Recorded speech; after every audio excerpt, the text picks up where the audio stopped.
What's up, one and all? Monophos here, and I am joined by the other members of the DorkSword Gaming Society. What's up? On the far left we have is Jason. Hello. Right in the middle we have Andrew. And at the far right we have Ian. New tonight. Right on. So, today we usually have Dungeons and Dragons scheduled to be played today, but we're going to take a bit of a different route and we're going to go just talk about it. Fancy. Yeah, this is the first of many of the DorkSword discussions. So we're just going to talk about various stuff on our D&D off weeks. But we're not going to go too far from Dungeons and Dragons. So today we're going to be talking about Dungeons and Dragons. I have been playing for over 15 years of Dungeons and Dragons, starting with 3rd edition, moving onwards to 3.5, and then tried other systems that didn't really feel great to me. But I played a little bit of 3.5 for about like 5 months till I got that very, very dreaded feeling of DM fatigue. So then It's been a rocky road for Mono. Yeah, it has been going through players, different systems, books. Yeah. However, 3.5 left me feeling fatigued, and I was not having fun because there was so much work going into it that I just apologized to my close friends and players. Sorry guys, I can't do this anymore. Then it all started back again when 4th edition came out. Ian was part of my group for the 4th edition. Yes. 4th edition was fun, wasn't it? I enjoyed it. Yeah. I started well, I played a little bit of 3.5 with you, but I started playing when you were on the downward of getting out of 3.5. Yeah. And just stopping D&D altogether. So I played like 1 or 2 sessions with you during 3.5, and then I remember you called me or messaged me or something when 4th edition was dropped, and you're like, "Hey, check this out." And then we went and we got the player's guide, and we were going through it, and we were like super excited about it. And we had a lot of people in our close-knit group that had never played before, so it was like perfect. Yeah. It was a perfect place to start for them. And yeah, I liked 4.0. Right. And then currently, we're in 5th edition. 5th edition has to be the best edition that was ever made. 5th edition is like butter so Right. far. Yeah. Okay. It could get better. Okay. The thing with Well, that's the point of 5th edition, is to keep improving it. Yeah. 4th edition was good up until the psionic classes came out, which were really, really ass. I mean, there was just so much to keep up with. Yeah. Like, oh, you need counters for your psychic abilities, and that's just too many things on the table. When 4th edition was out, all we needed was the character sheets, pencil, dice, and what appears to be power cards. Yeah. The power cards might just be one of those things where it felt, you know what, this is kind of straying away from Dungeons and Dragons a bit, but it was still in its core Dungeons and Dragons because you have the role playing, but you also have cards now. But even in 3.5 and 3.0 and whatever, a lot of smart players would have their spell cards nearby so they don't have to refer to books. Yeah. Yeah, you could either have written it down, which is fine, on a piece of paper. But what we used to do was print it out and then put it in, put like Magic the Gathering cards in a sleeve and then put the paper over that. most of those were lands. Yeah. Yeah, it was just a cheap card or a token or something. Oh, that's why you want ones. No, I just want to look through your stuff and see if there's anything expensive I could take. Still.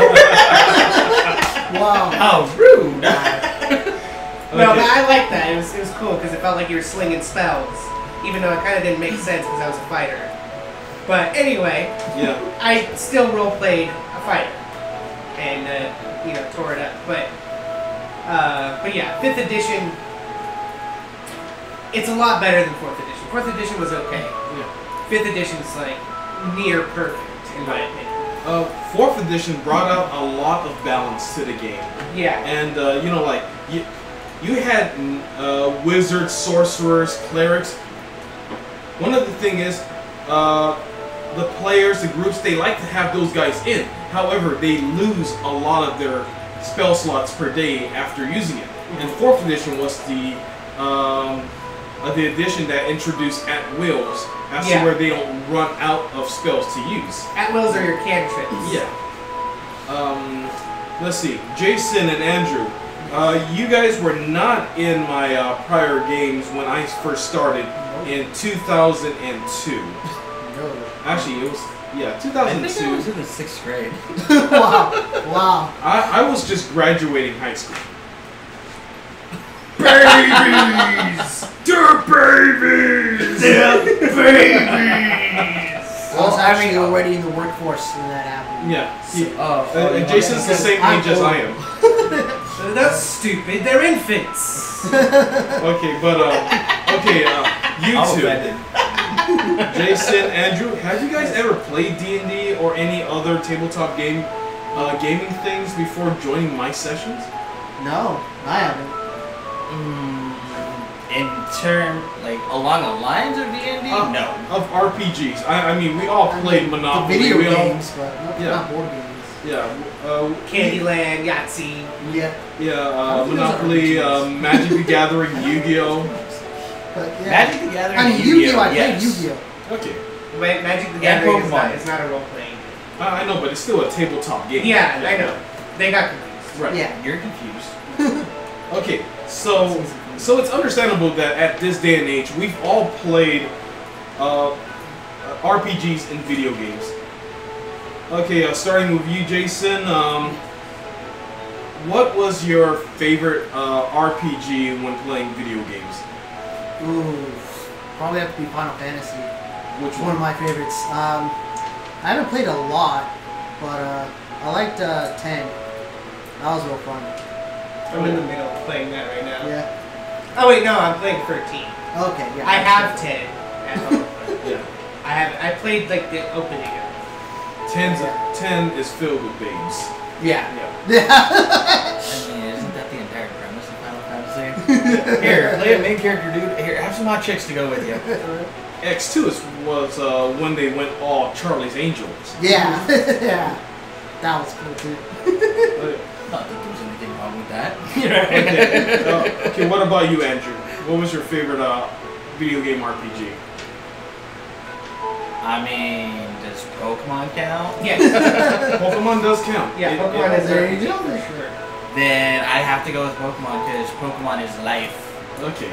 Well, I started with Silver when I was 12, and I've played every edition since.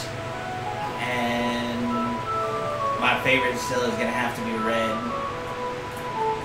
okay. Well, how about in terms of high fantasy?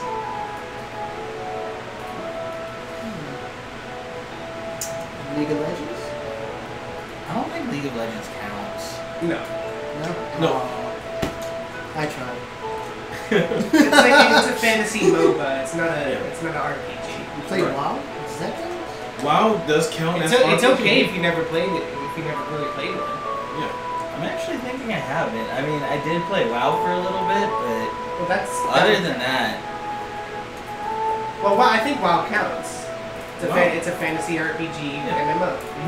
I need to renew my subscription so I can get back to my Blood Elf Paladin.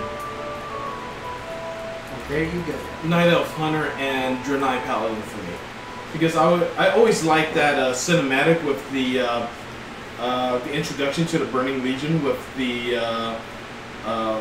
big male paladin just swing his crystal hammer. Yeah, that was. Wait, hold on. Did you say Night Elf? Night Elf Hunter. Aren't Night Elves part of the Alliance? Yes. Get out. And so is Drenais. For the Horde. Oh, Drenais. Grab a sword and kill the horde. Drenais. Alright, you know what? I'll renew my subscription. We'll go one-on-one. Let's do it. I was a guild master for this guild called Lineage with over 200 people. So maybe don't do that. Before then, we were known as the Knights of Valor. I've been known to make poor life decisions. Let's do it. Okay, but yeah, Ian, what about you, man? RPGs before D&D? Yes. Or, no, just video games. RPG video games. Yes. Okay. I would have to say my first homegrown experience with fantasy RPG is probably the best Final Fantasy for that aspect, which was Final Fantasy IX. Oh my god, I absolutely fell in love with that game. I love Zidane, Vi, Garnet, Steiner. Yeah. Steiner, yeah. He's fucking awesome. It just captivated me so, and I think that was the first thing prior to like reading The Hobbit and seeing the Lord of the Rings movies that really brought me into that fantasy mindset. But yeah, Final Fantasy IX. I played that before I played 7 because I never had 7. And by the time I had acquired a PlayStation, 9 had just come out and it just looked amazing. I saw commercials for it. It just looked amazing to me. Well, I want to know. okay, I myself have been playing RPGs for so long, mostly MMORPGs, where my first one was Ragnarok Online. Oh yeah, I remember that game. Yeah. I wanted to get into it with you guys. I was kind of like too late. But yeah, Ragnarok Online was probably the first fantasy game that I've gotten into. The guys tried to get me into it like early, but I was like, no, I'm just too busy with this. Then once I finally got into the game, I played a hunter, or rather a archer going into hunter. Because of course he did. Yeah. But with Ragnarok, got me a lot of fans, and a few of my artwork became loading screens for the game. Yeah, they were actually featured on the loading screens. Yeah. It was cool. About like 5 or 6 of them. Yeah. And yeah, I had a fan base. I had a fan base at that time, which probably now have died off since I haven't played that game since 2006. Yeah. And Watch him log back into his account, and all of a sudden, Ragnarok Online is big again. well, mostly in private servers because people don't want to pay $12 for the 2D stuff. Okay, a lot of people. A lot of people have came up to my character and says, "Oh my God, are you the artist Giftwin? And can I take a screenshot with you, please?"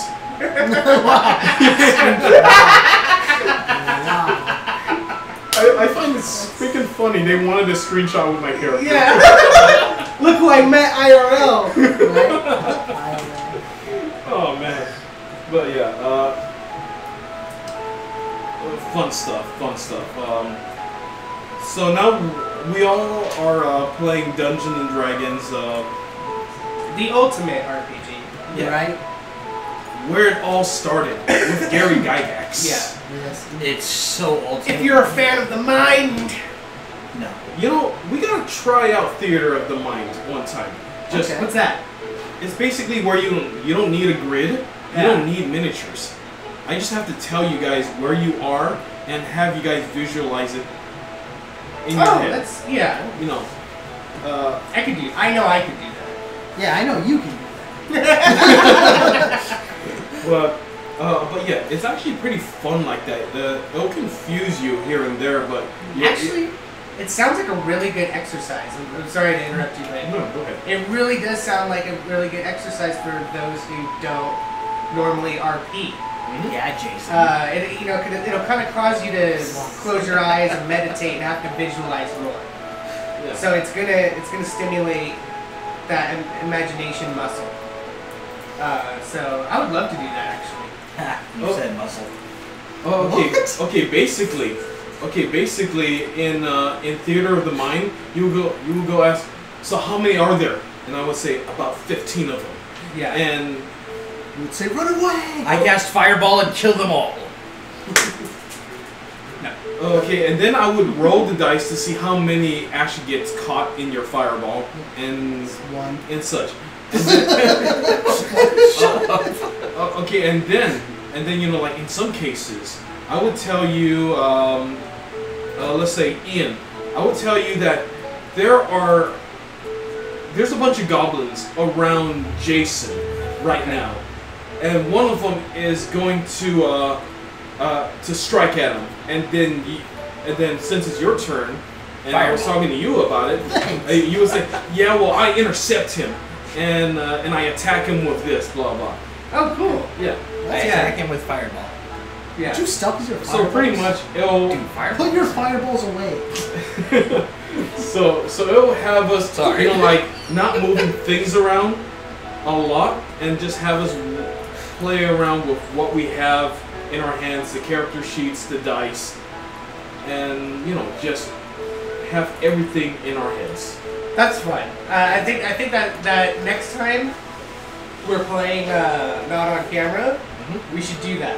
Right. Because I like the people who are watching us play to have some sort of visual, especially for the combat. Yeah. It just adds to the whole thing. Yeah. Agreed. Yeah. It sounds That like could fun. be fun, yeah. Yeah. Okay, so But you know what we can do if we do Theater of the Mind? yeah, Podcast. yeah, of course. Mind blown. Yeah, you know what? We should practice that probably later on today and see how that feels. Sure. Oh, yeah, definitely. Okay, so since we're doing a lot of Dungeons and Dragons,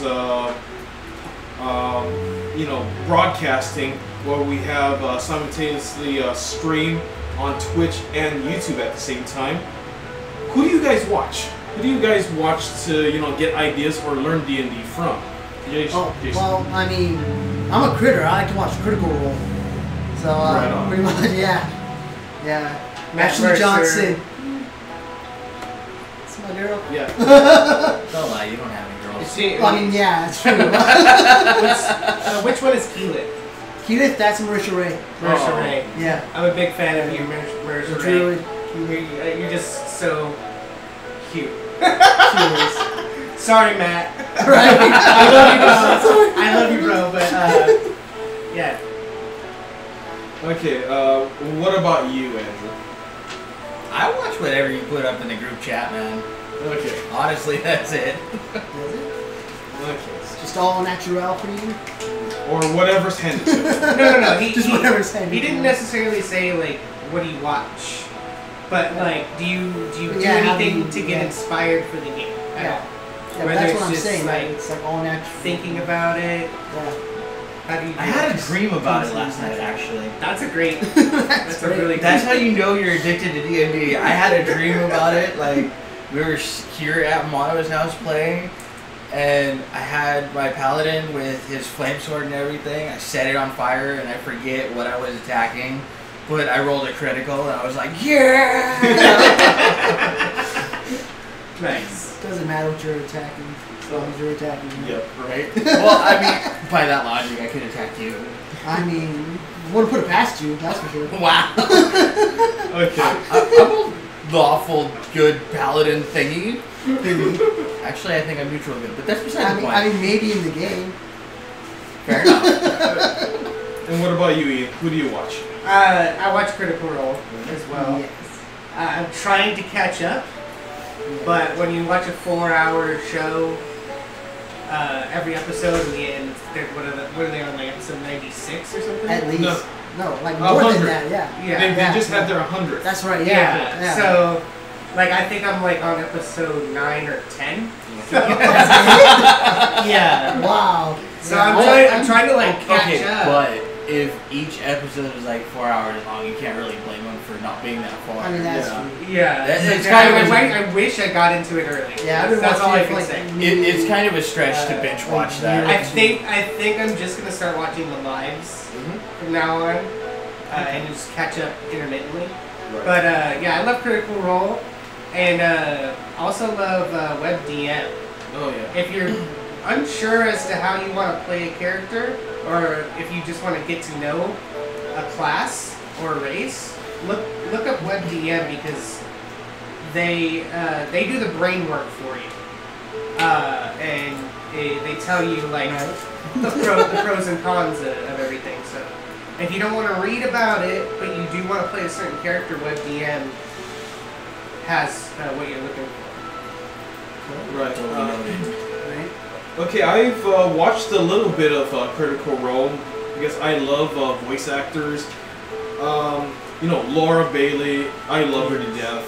Travis Wilhelm. Yeah, William. Yeah. Yeah. Well, grow. Yeah. Knuckles from Sonic Boom. Yeah.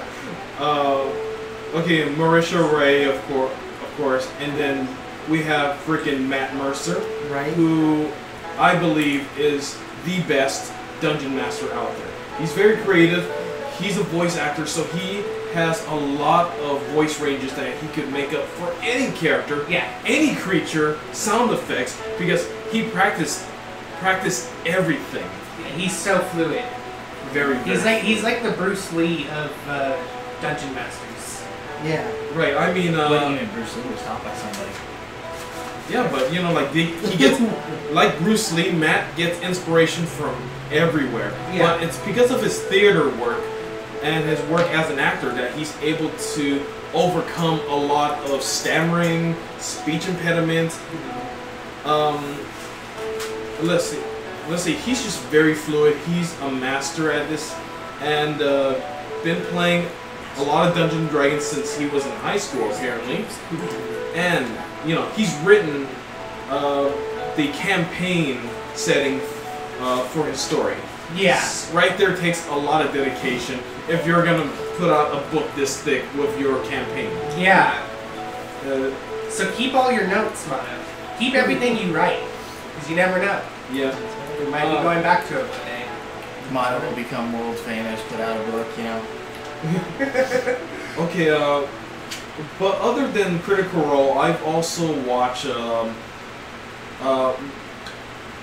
Chris Perkins. He's the creative mind behind Dungeons and Dragons development in like stories and all the other books that come out. He's like the head guy, and he does a lot of dungeon mastering for celebrity players, such as let's see.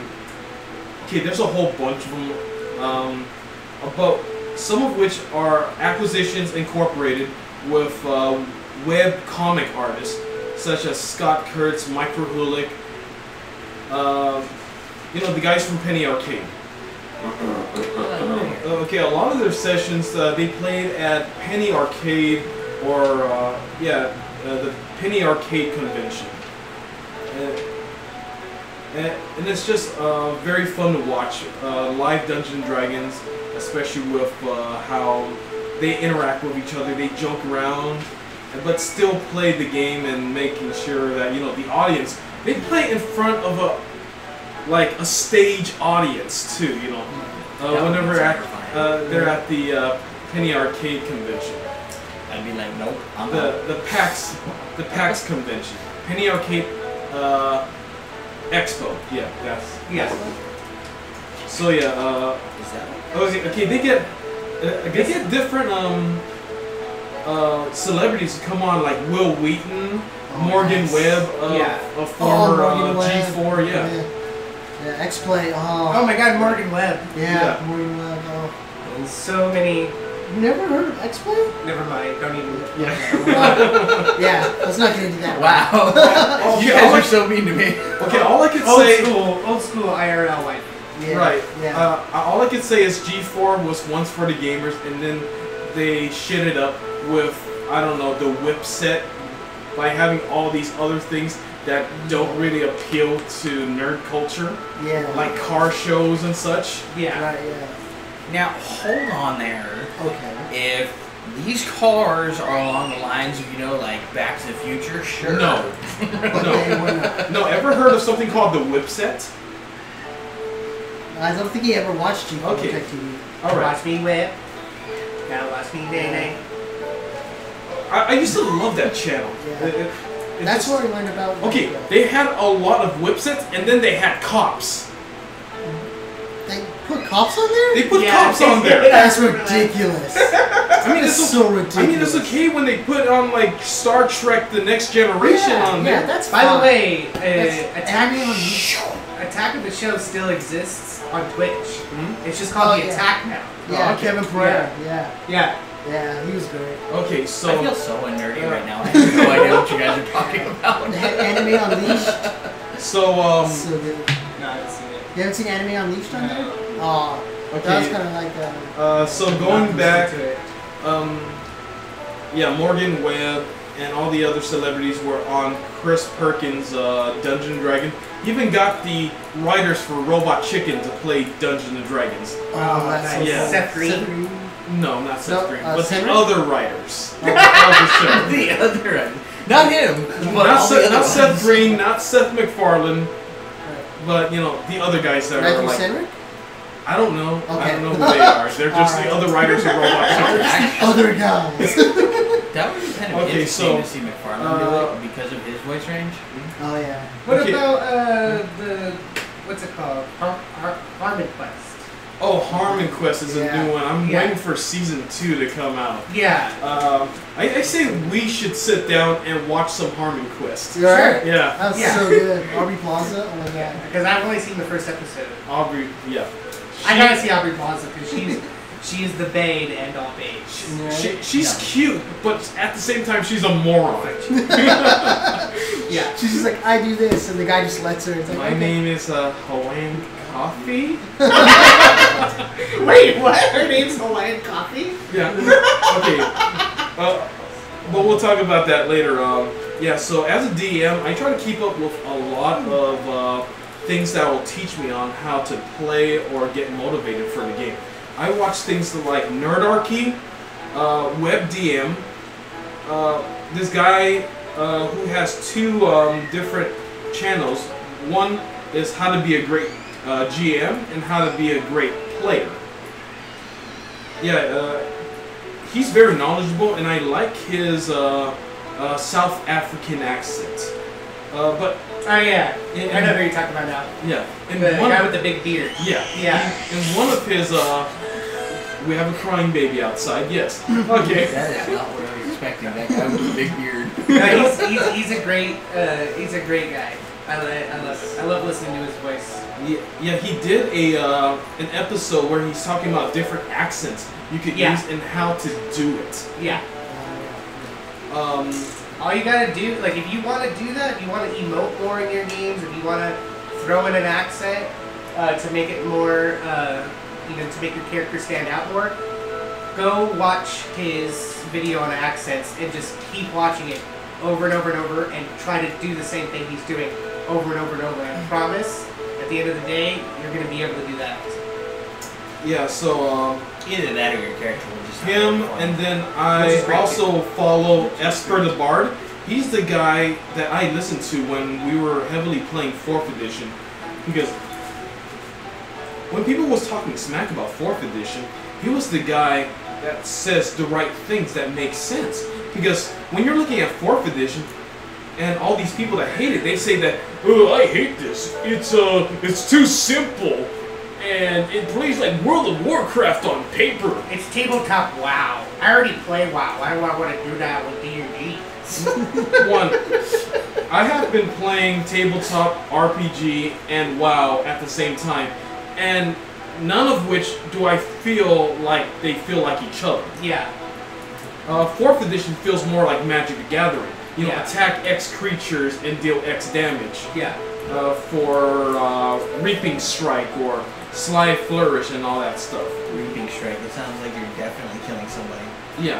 And Reaping Strike. I mean, even though it has those mechanics, Actually, it sounds like a bleach. in its core, it's still Dungeons and Dragons, in which you know, you're rolling the dice and attacking, but you get a little bit extra because in 4th edition, you are seen as an epic hero. Yeah. As an epic hero, while 3rd edition and 5th edition makes you go from hero to epic. But 4th edition just throws you into that whole epic thing already. Yeah, like in the other games, you were like a seedling hero. Yeah.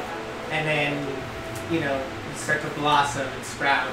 That's how 5th edition is too, and that's why I like it so much. Because it's simplified, it's balanced, and it's there's just so much room to grow with it. Like, like it's easy to understand. Therefore, you can have, unless you're playing a wizard, you can have less to worry about and I like wizards. more room to roleplay. Right. Okay, the thing is, when people complain that, oh, they dumb it down so that the new players can actually understand the rules. What's wrong with that? What's wrong with dear. I know. Okay, here's the players thing that, who know what they're doing. Here's the thing that Esper the Bard said about the simplicity of 4th edition. People are mad that it's too simple, but here's the thing. He said it the right way, where it's not simple because it's stupid, but it's simple so it could be easier to implement. Yes. And there's nothing wrong with implementing simple rules or changing up a lot of the harshness of 3.5 into a much more streamlined way of play. See, third edition 3.5 was all about these rules, and there was so much to read that it's the reason why I got Dungeon Master fatigue in the first place. Yeah. In 4th edition, they have it all set out. Monster stat blocks, the experience all right there. Everything is right there. And all the harsh rules that were like this long has become easier to manage, easier to read, easier to memorize. So, you know, 4th and 5th edition, whether or not the players complain about it, those are the players that has never been behind the other side of the screen. Yeah. Never been on the other side of the Dungeon Master screen to actually know what all the hardships about when you're trying to run a campaign, make your players happy. But when you're not happy about it, what's the point of playing? Yeah. By the way, yeah. Thanks to 4th and 5th edition, there are now more female players than ever before, so you're welcome. Right. Right. Yeah, go back to enjoying your 3.5 and your Pathfinder and all your, you know, long list of rules. But I'm just being truthful. Yeah. If you guys like your harsh rules, then go ahead, like it. But you know, like I like 4th and 5th edition because of the balance, the simplicity, and just letting us just get into the game a lot faster, simpler, and that's pretty much it. Yeah, it's like it's hard enough getting people together all at the same time. Why do I have to spend 2 entire days trying to figure my fucking character out? That's just not, no. You spend most of the first, you spend section 0 basically just creating your character. You don't even really get to play. Right. So if I could create a character in a few hours as opposed to 6 hours or so, and then still have to figure out spells and whatnot, that's so much better. Okay, however, right now we have a lot of smarter players and programmers that are enabling other players to get into the game faster. I mean, right now we're using a phone app instead of just pencil and paper. And all of us were able to make characters in a matter of like 5 minutes. Yeah, the apps are actually, they used to be horrible, but now they are spectacular. And I mean, if you want to use pens, like you still use pencil and paper for notes. Yeah. Don't ever abandon that completely. But as far as a character sheet is concerned, if you want to spend $3, this app, what's it called? 5th edition. It's just called, for Android, it's called 5th edition character sheet. That's all it's called. And you can download it for free and make it a level 1 character. But if you want to make infinite characters up to level 20, spend $3 on it. So worth it. Because, yeah, it's all right here. And you don't have to go looking. And you don't need to do your math. Even your feats are all written down for you. Right. And yeah, like Milo said, you don't gotta do your math. It's all here. It's beautiful. It's Just like me. exactly. Yeah. It's the fastest way to play. Another app we use is 5th edition complete reference guide. It's basically like D&D Google. Yo, what's up, 987? What night? Fist bump. Hairy knuckles. And what's the other one, Milo? Spell list? The spell Or book. The spell book. The spell book by Troublesome Apps. If your character uses spells, this is beautiful. You don't have to write down your spells. Again, It just like logs them for you. Yeah. It's a little tricky to figure that out at first, so play with it a bit. You basically have to hold your finger down onto the spell. You have to create a folder for it first, and then go looking for your spells. Hold your finger down on it, and then add it to which folder you want. Yeah. But it's incredibly convenient, especially if you have 2 devices to use. Like, say you have an older Android phone that you're not using, like I always bring. I have my spellbook open on that, and then 5th edition character sheet open on this, and it's just like boom, boom. Don't gotta look at the book, nothing. Yeah. End. Thing. Done talking about it now. Stop. Moving on. in the name of love. Is it hammer time? Before you break my heart. Okay, so right now we are playing in a system in not 4th edition, 5th edition. I think he wants to go back and forth. No. No, not really. Not really. Not really. There are still some things I don't like about 4th edition.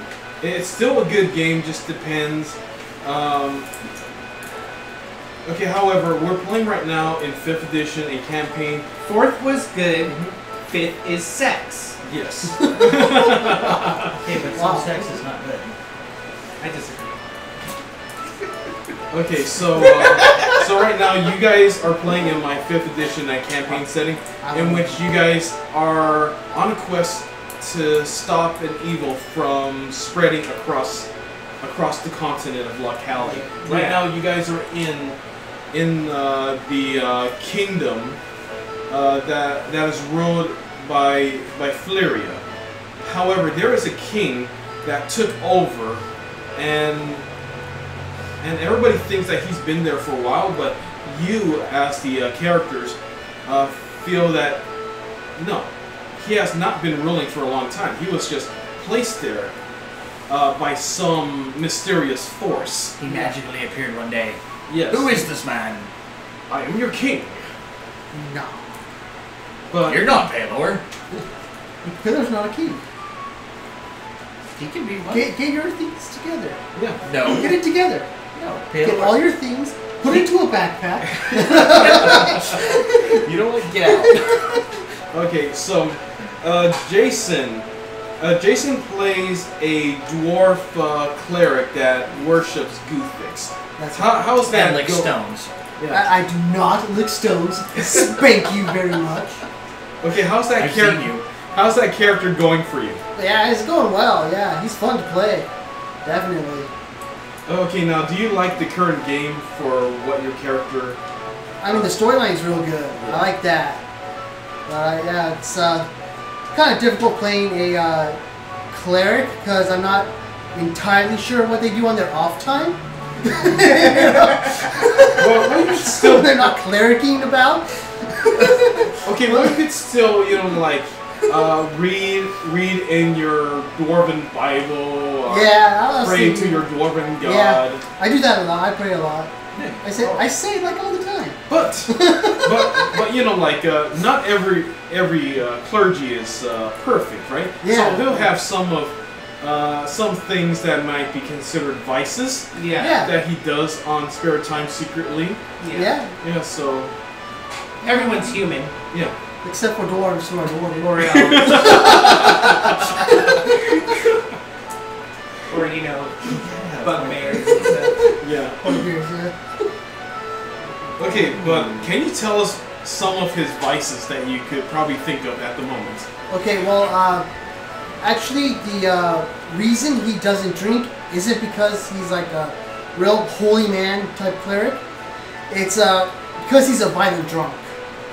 Oh, really? Yeah. Yeah. That's interesting. Yeah, when he gets I like that. when he gets drunk, he gets crazy. The first and last time he got drunk, he got blackout drunk. And when he woke up, like there like fires, stuff was broken, and everyone was mad at him. Ah. Yeah. So he's like, okay, maybe I shouldn't do this. It's time to start praying and opening a book. Right? I Like, must I'm repent. gonna go ahead and get. I must repent now. Yeah. Yeah. Yeah, you have to repent for what you've I'm just done. gonna have to. I'm not going to jail. I'll just stop drinking. Guys are like, wow, that's okay. That's worse than jail. Yeah. Okay, no criminal record for you. We're gonna do that. Wow. Oh my god. Okay, Good what's your favorite thing to do as Frak Stonebeard, your Dwarven cleric? Bring the hammer down. Okay. I'm pretty sure you really like that thunder hammer. Oh, I do. It's so fun. Okay, because here's So the thing. good. Here's the thing. With your thunder hammer, you could attack an opponent depending on the size, Right. and you could send them back about 1 square. Yeah.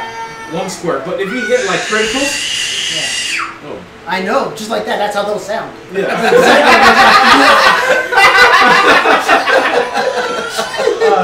Way to improvise. Okay, but once you hit a critical, it becomes a thunder wave. Yes. So you know, like that right there is a free spell if you're lucky enough to hit a critical. Right. Yeah. Like So I that, did that one basically time means it does thunder wave damage and can push them? Like Yes. thunder wave Yeah. does? Oh, cool. Yeah. Cool. So it's That's basically amazing. thunder wave. Yeah. Yeah. Okay. That's pretty righteous, Very man. nice, very nice. Yeah, it is. Okay. My flames are better. And we're moving on to Andrew, who plays Seal Godric, a human paladin. So, Seal Godric, the Shadow Slayer. the Shadow Slayer. Okay. Tell me a little bit about him. Well, he's a pansy. My kill count's higher than yours. Oh, In wow. every campaign Someone's so counting? far. Oh my god. Yes, I'm totally keeping track. Well, a little bit of a backstory. His family has existed in his hometown of Astral Ledge. It's a seaport city. His entire family, up to him, served the god Pelor as clerics. And he took a sabbatical. Had some interesting things happen. And he came back and decided he wanted to pursue and destroy evil wherever it happened to appear. So he became a paladin of Pelor, one of his holy warriors, and now he's out journeying with all of these guys to basically wipe evil out of existence, or at least try to. Okay. So tell me what's his weakness, or yeah, I might as well close that door. Yeah. God. Why do people let their babies do that? Yeah, I'm just gonna sit my baby outside and let it scream to the world. Okay. Define weakness as in one of his human vices, or just something that would make him think twice? Yeah, something that'll make him think twice. I would say he has a hero complex. He wants to save everybody. and that can lead to some very interesting situations. But does he have to be such a jerk about it? That's the question. That's the real question. That we all wanna know. I don't see him as a jerk. No? No. I mean, he is to I me. see Andrew as a I see, yeah, the player's a jerk, the character's a saint. I know, he's just a jerk to you. Yeah, it's just to me. Okay. Yeah. So it's just me then. It's because in one of our previous adventures, which you don't remember, you know, that one time you got drunk.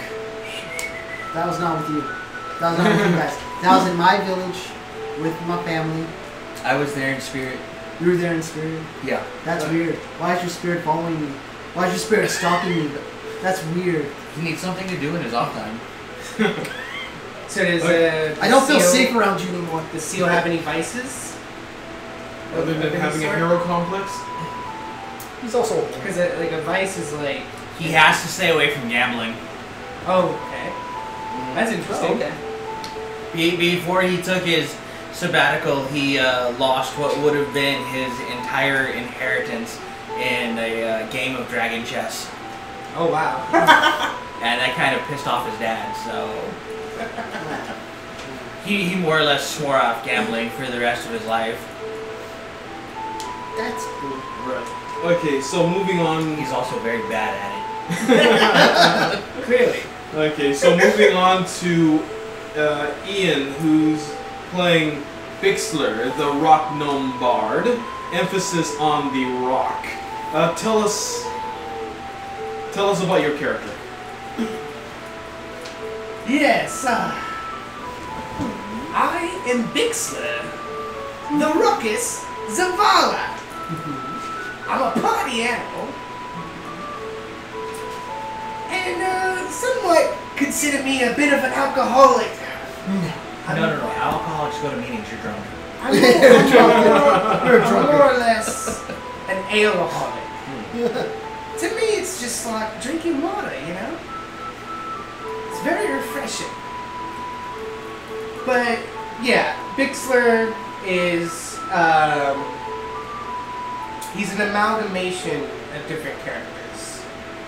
He's a bard, but he's not a natural bard. He's not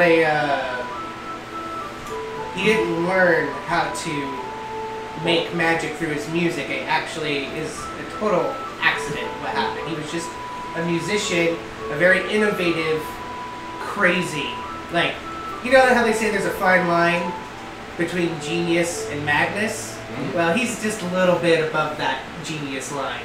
In terms of, you know, how he performs and stuff like that. And so he's a total kook.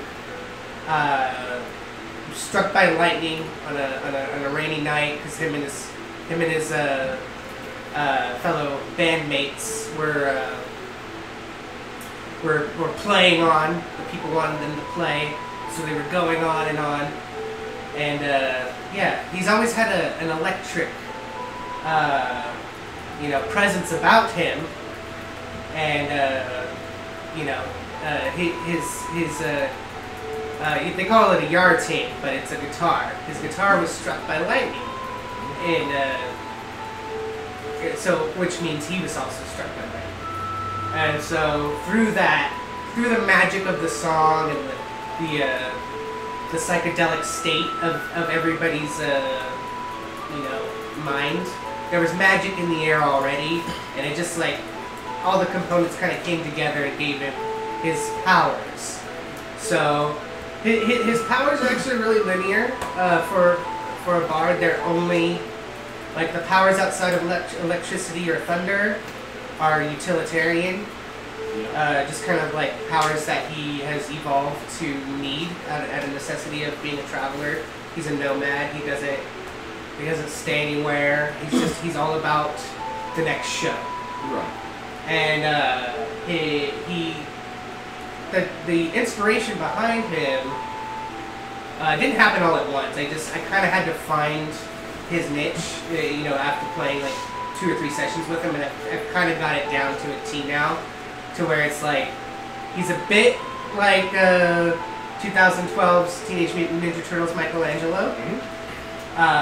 He's a bit Overwatch's Junkrat. That's where you got the voice from. Yeah, that's what I got his voice. You know, it's a bit like Junkrat, but it gets to be way more high pitched, you know, because he's a little gnome. But yeah, it's like he's Junkrat from, you know, he's extremely reckless for a magic user. Like he does it. It's not that he's stupid by any means. He's just well, he acts like anybody who would be struck by lightning, who is, you know, all about entertainment, feel good stuff. Yeah. He just wants to feel good and make everybody feel good.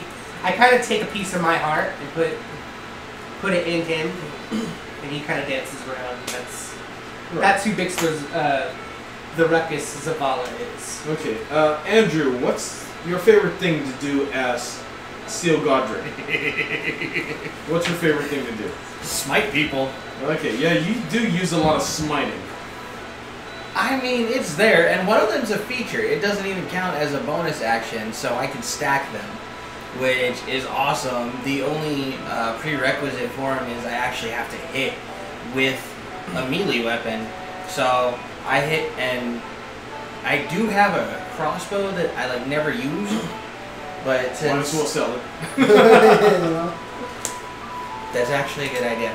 But you know, as long as I hit with either of my swords, then I can go for Divine Smite, and I can use another smite on top of that.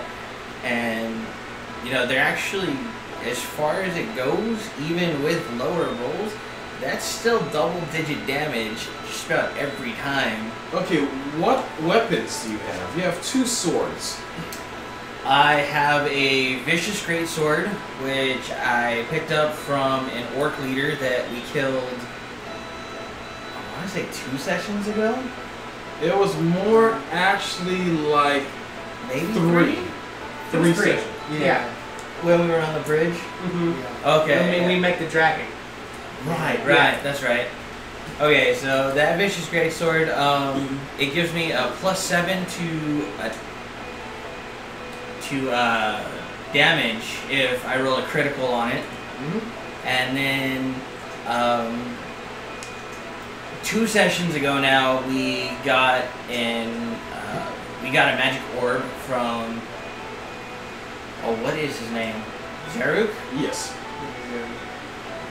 He kind of gave us magic orbs, and I infused my orb into a longsword because it allows me to still wield my shield, which is totally awesome. And I worked a little bit with Mono because he had us choose 3 different things that we might want, and then kind of adapted it to our current campaign, because if I had gotten the actual sword I want, it would have been way too powerful for where we're at. But I named this sword Godric's Flame.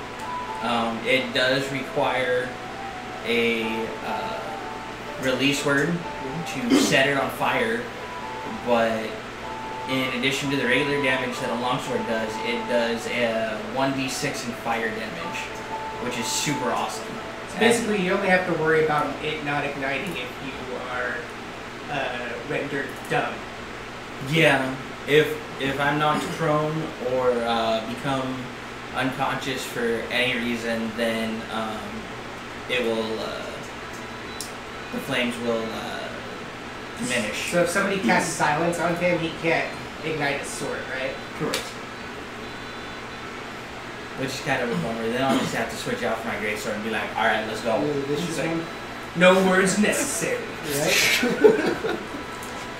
Okay, and Ian, what's your favorite thing to do as Bixler? That's the problem with playing a really fun character and having a little too much fun with it. Is just that there's so many favorite things. But in real life, I'm a musician. In real life, I'm a wordsmith.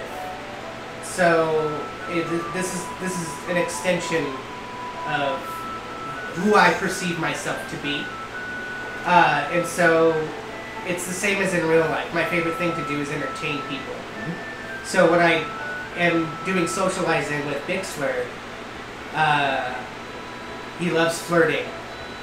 He loves drinking. He's an alcoholic. Don't get me wrong, but he's a connoisseur of fine ales too. He knows his shit. But no, my favorite thing to do as DokSword is to get out on stage, make up a song, and perform it. Right. And it just nothing brings me more joy. Okay.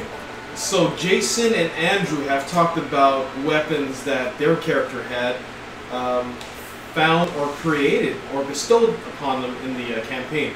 What's yours? Okay, well, I do have a melee weapon aside from my guitar, and it's a great club. It's basically the same size I am. And I originally picked that just to be funny. And because I did want my character, I did want Bixler as an entertainer to be extremely acrobatic, just like I said, Michelangelo from the Ninja Turtles is. He's known as the fast acrobatic one. And because I wanted him to be super careless, but idiot savant, you know, super careless, and you think, oh my god, he's gonna wreck everything, and then all of a sudden it just, like a jigsaw puzzle, it just all comes together and it's just like works out perfectly, right? So I wanted to give him something to just jump around with and be stupid with, Right. beating people in the balls with, but obviously, a bard's weapon of choice is a musical instrument. Yeah. And as of right now, I have a guitar that my father gave me, and that's another reason why I learned to use magic through the guitar, because the guitar was already imbued with magic. I did not know that. You know, that stuff's going to be revealed later. I don't want to spoil anything. But, and now that I got the orb from Zarek, I think what the orb does is, like, it looks into you and sees your desires. And so, like, Bixler's desire is to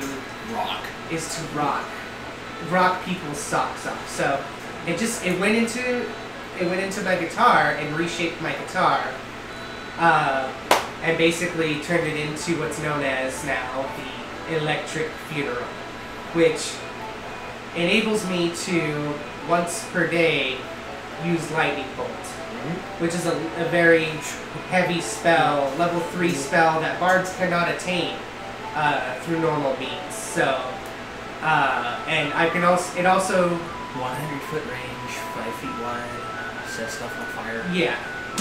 It also enables me to use pyrotechnics. You know, so it's just like, you know, Bixler's kind of like I said, an amalgamation of different musicians. But I think he would be most like Ozzy Osbourne from early Black Sabbath days. And, you know, Black Sabbath, you know, that whole scene with smoke and pyrotechnics, so pyrotechnics just fits perfectly. Yeah, pyrotechnics is a spell in which you see a 5-foot cube of fire, or a little place with fire. Yeah, a candle or anything. Yeah. So you're either wanting to cast pyrotechnics either to make a cloud of smoke, or just fireworks to blind the opponents. Yeah. So that's my favorite weapon, electric funeral. Okay, super cool. So yeah, you got a lot of inspiration for your character there, but what about you, Jason? Is there a character that you're inspired by whenever you play Frak Stonebeard? I mean, not really. It's just all came from my imagination. Okay. Yeah. Honestly. And well, what about you, Andrew? If I actually had to think about it, Seal's attitude Yeah. And Hero Complex, I would say they're mostly drawn from a character from the Dragonlance series by Margaret Weiss and Tracy Hickman, named Sturm Brightblade. He was, he inherited his father's armor and broadsword, and that was the only thing that he knew about his dad, other than his dad was one of the Knights of Salamia, and he spent his entire life living by what they called the Oath and the Measure, basically the set of rules that the Knights of Salamia lived by, but he wasn't actually a knight. He did not actually obtain knighthood until after his death.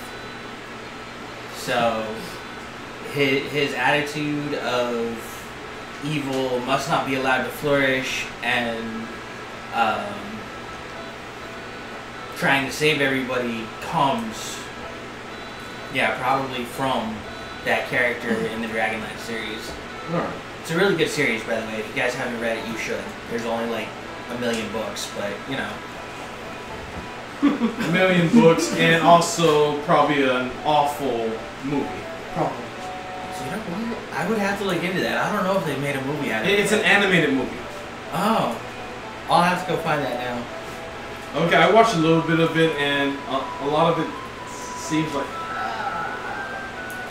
Well, I mean, it's kind of iffy because the Dragonlance series started, if I remember correctly, early 90s.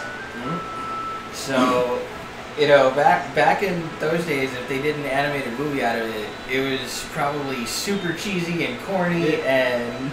the movie was actually made in the early 2000s, I believe. Yeah, 2000. Early 2000s. Oh, well, that was the era of, like, cheesy romance comedies, so... Okay, so, with that being said, what's your thoughts on the current campaign right now, Jason? Love it. It's so good. Very interesting. It's captivating. It keeps us on our toes. Okay, so what's your favorite RPG moment for you? Ooh. Oh man. Pretty much when Bixler performs, that's just so amazing. I'm blushing. Always good. Okay, what about your favorite encounter? Ooh, my favorite encounter? Oh, wow. Ooh. Probably be with, oh, God. I'm sorry. There's a lot of good ones. Yeah. So many good ones. I'm struggling with this too. Yeah. Just the Yetis were good. The Yetis, that was a surprise right there. I'm pretty sure I set both of them on fire. I'm pretty sure you did too. That was awesome. The Yetis are super fun. Yeah. Okay. Okay. So far with every encounter, there's always the RP encounter. Who would you say is your favorite NPC in the campaign that your character has met? My character has met? Yeah. Does Nyla count? Does Nila count? Well, Nila is what we call the. Technically, she's an NPC. Yeah, she is the NPC. She's there to help you out when there's too much battle out on the field, right. But with essential things that she can utilize for you guys, other than like a nurturing, caring sister right. kind of feel. She's like our Wendy from Peter Pan. Yeah. Like except this dude wants to bone her. Well, I mean, not really. It's No, more like a playful bounty. Bixler flirts with everybody equally. Yeah. And he could tell that, like, Nilla just cares about us as a team. She's not really interested in that shit. So yeah. he's kind of put that on the back burner.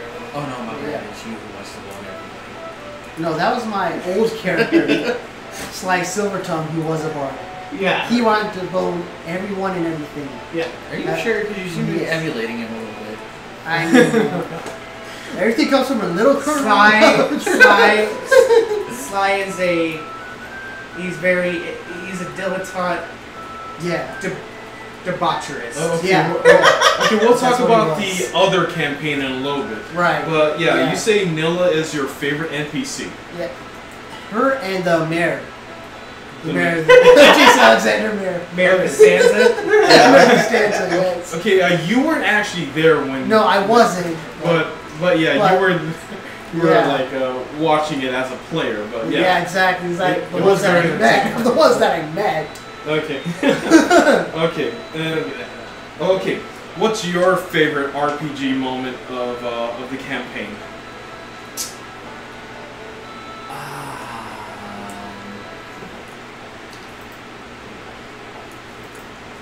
You know what? I gotta plead the fifth on that one. Not too sure. Too many good. I mean, in its entirety, the campaign in and of itself, we started off kind of slow, but as we picked up through the last sessions, it's all just really well put together. We're starting to flow really nice, and you know, we're getting the final wrinkles in our characters ironed out, and Yeah. it's just hard to choose just one. Okay.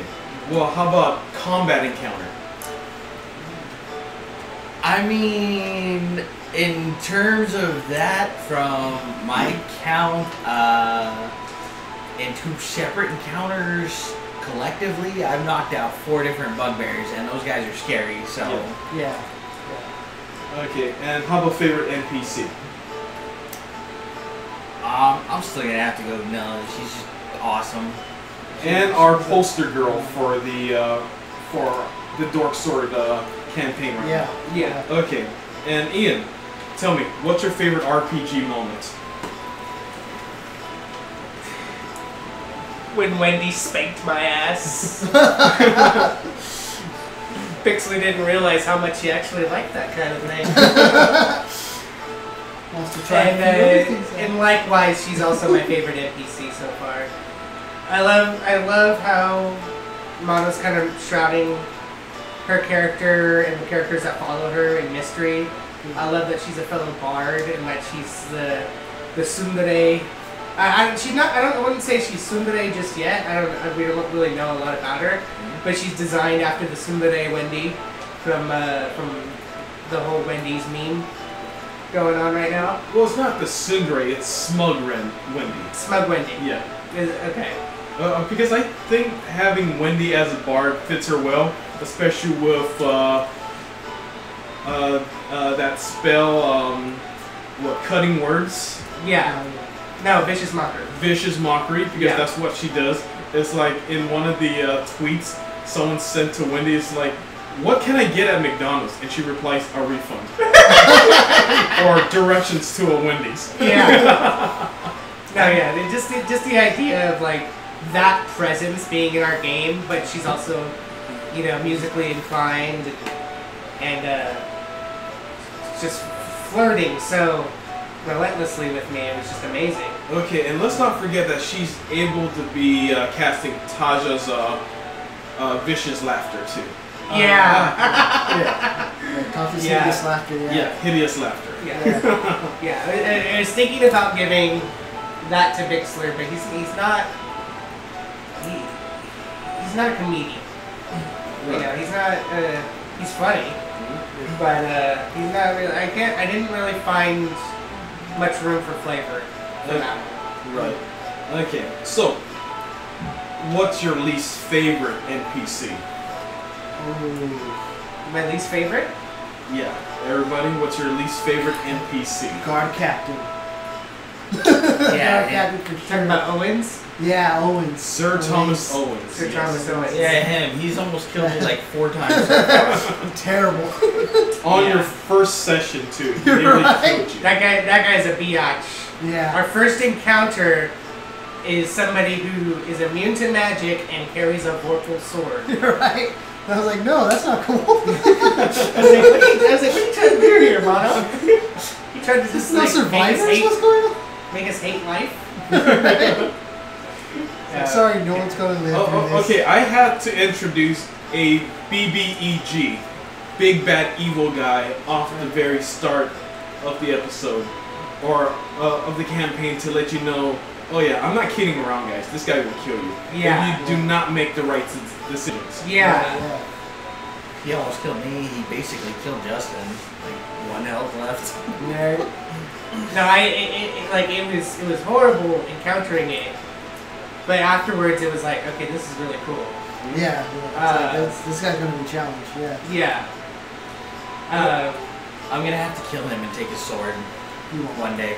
Also, another favorite moment of mine was a semi-com. It was like 50% social, 50% combat. It was when we went to that town and they were infested with zombies. There was like some magical light or something, right? And there was like something had fallen from the sky. Yeah. And they were zombies, and it was just great because, like me, Pixler is a fan of all things weird and creepy. Right. Which And, is collecting green goo.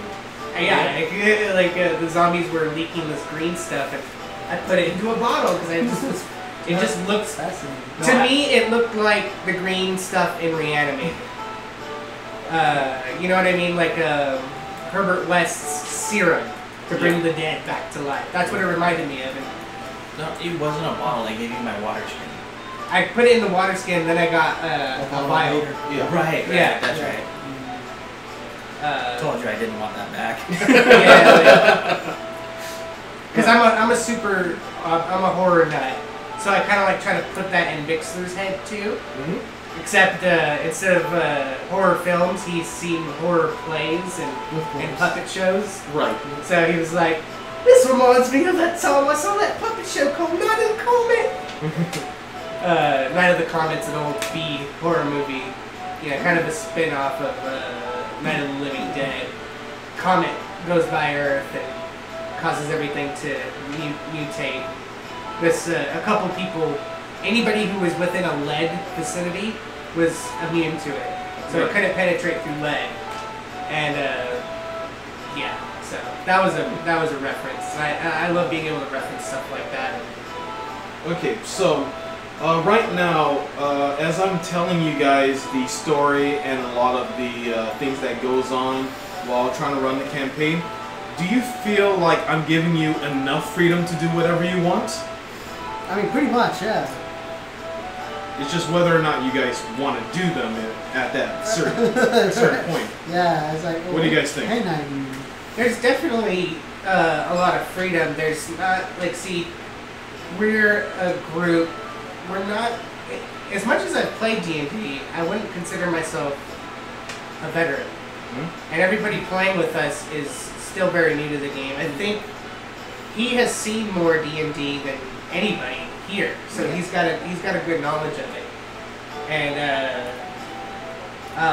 but actually playing it, if this group of people sticks together for years, there's no doubt in my mind that these campaigns are going to get super intricate and like super off the beaten path. You know what I mean? Which is going to be insanely fun. But right now, we're still kind of getting our roots into things, and so we're just letting Mono lead. And Bixler's not really because other people in the group. I'm very extroverted. I find emoting easy, and not everybody does. So I understand that. But Bixler has done a lot of our socializing in the group, and so he's definitely not doesn't have the mind to be a leader. But because I'm talking so much and suggesting a lot, it's kind of like. And I'm not saying I am the leader by any means. Like, if anybody's the leader, it's Noah. Right? But I say the most, so like I feel like we just kind of let Mono take the reins and just sniff at the treats that he's dangling in front of our heads, and just kind of like try to keep catching those treats. Right. You know what I mean? Instead of making our own treats. Yeah. So yeah, there's Mono's not putting fetters on our characters by any means, but you know. Well, you know, like you do a lot of the talking. You're more vocal than the others, but I feel as though Nilla is the one that kind of suggests something, and you guys are like, maybe we should do that. She's the voice of reason, while I believe that Seal is supposed to be the leader of the group. Totally. Yeah. Totally. Yeah. I agree with that. But he has to be a little bit more vocal, just trying to get more presence out of him. Yeah. Okay, so the way this works is be a bit more controlling. okay. Well, see, that's one of the things that I have reservations about, because it stems from real life experiences. Specifically, if you go back to the time when I was actually working at Walmart with you guys, you know, it's like I tried to keep a handle on the guys outside so we could actually get the work done, because it needed to get done, and that was met with a lot of backlash from the guys that I worked with, like, hey, you know, you're not in charge of us and you can't tell us what to do. And because of that, and actually having a mild little bit of low self-esteem, it's I don't want that to happen again. Yeah, I got a bad taste in your mouth. Kind of, yeah. It's like I don't want to attempt to take the lead of the group and then get backlash from it, because, you know, it's what we're trying to do is make an adventure that's enjoyable, fun, you know. Yeah, it's not a typical D&D kickback kind of game. It's a show. We're trying to make it as entertaining as we possibly can. Right, and you're just role playing your character if you want to be the bossy one. I mean, you're the Paladin. You're kind of like, I know the law, I know what we should do, so listen up. So if you role play as your character, everybody that's well knit in this group is going to understand, yeah, he's role playing his character. What should my character be saying to him? Yeah. Maybe call him a jerk. What? I'm not going to listen to you, so I'm still going to do this the other way. Jerk. But just for a crude example. Yeah, for just an example. I mean, it's something I can definitely work on. I feel like Seal should be more vocal, but like I said, it's just that reservation from past experiences that are holding me back as I continue to work with it. And now that you brought this up and I understand that it can be completely in character, it doesn't necessarily reflect on... We prefer it to be in character. Yeah. And it doesn't reflect on, you know, real life outside of the game. I can definitely work that in and see what we can get going from there. Because if you do try to talk to a player about how he's playing his character, I will call backseat. I will call backseat and stop you right there. But if you're doing it in character to character, that's fine. But you know, like having a dialogue like, oh, Andrew, your character should totally do this the next time, and blah blah blah. You know, like, and just feel like he's telling my character what to do. Play in the sense of metagaming. Yeah. I mean, you could do that in character, like let's say I'm Seal and I'm talking to Bixler. Hey, what's going on out there? Why did you do that? You could have caused us major harm, and you would. Oh. Oh, well, I apologize. I don't know what came over me, you know me. You know what? I'm a bit rash. That's because you probably weren't thinking. You know that, you're drunk again. Like, okay, right there, your character would get mad, like, oh, it's that, it's, you know, like.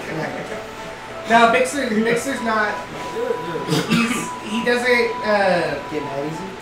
He does not get mad easy. He like insults kind of go over his head because he's just like, why would anybody do that? You know what I mean? Yeah. So if like for example, if he was like, "What, are you brainless or something?" I'd be like, "Well, my mother had me tested, so I wouldn't really say I was, but I'll try to do better next time." No, my mother Okay, had very tested. good, but yeah. So if you're being bossy because your character is bossy, do that. Make sure he's playing character, and then you know, like out of character, you would tell the player, you know, I don't really mean that, right? You know, and it's such. You know. I think You know, but I just want to add to that is like, being a paladin does not mean you're a dick either. You know what I mean? Right. It just means you are. In my opinion, this is how I would play a paladin. I'd be very controlling. Yeah. I'd be like, look, I've been on the battlefield. I know how shit works, and if somebody's doing wrong, we're gonna take care of it. You know, that's number one priority. Right. And you know, I'd be very kind of uptight, like you know, if you saw Bixler pounding back beers and just be like, crude. You know what I mean? Yeah. So crude. And just stuff like that. Like it. Kind of have a tight ass, you know what I mean? Well, I think in terms of that, if I was going to take on that role, it's You kind of are. I kind of do see like little hints of that coming from.